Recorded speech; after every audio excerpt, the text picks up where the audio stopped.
બચાવવા માટે આપણે અત્યારે શું કરવું જોઈએ?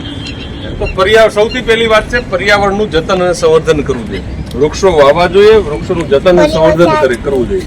Gujarat council on science and technology DST government of Gujarat દ્વારા આજે રાષ્ટ્રીય ઉર્જા સંરક્ષણ દિવસની ઉજવણીના ભાગ સ્વરૂપે વિદ્યાર્થીઓમાં ઉર્જાનું સંરક્ષણ કેવી રીતે કરી શકાય એની એક જાગૃતિ આવે એ અનુસંધાને આપણે આજે આ કાર્યક્રમ કરીએ. તમારી છે કે આખું રાષ્ટ્ર છે એ આ દિવસ ઉજવી રહ્યું છે અને આ ગુજકોષ દ્વારા એક સરસ મજાના આખા રાજ્યમાં કેમ્પેન ચાલે છે કે આપણે સંરક્ષણ ઉર્જા સંરક્ષણ કેવી રીતે કરી શકીએ. તો ઉર્જાના જુદા જુદા પ્રકારો છે. ઉર્જા ક્યારેય વધતી નથી, ઉર્જા ક્યારેય ઘટતી નથી. તો સૌથી પહેલું કામ આપણે એ કરવાનું છે કે આપણે પ્લાસ્ટિક વાપરવાનું બંધ કરી દેવાનું.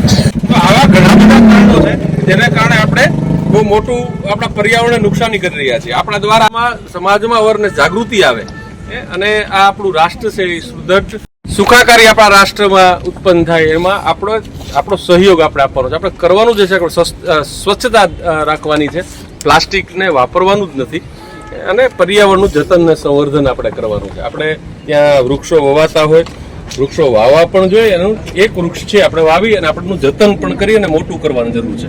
હાલની આ સમયમાં ગ્લોબલ વોર્મિંગનો સમય છે, આખું ઋતુચક્ર બદલી ગયું છે અને એનું કારણ છે આપણું પર્યાવરણ બગડ્યું છે. અને એ બગડવાનું પાછળનું એવું એક શપથ લઈએ કે પર્યાવરણ બચાવીશું, રાષ્ટ્રને બચાવીશું. સમજાણું બધાને?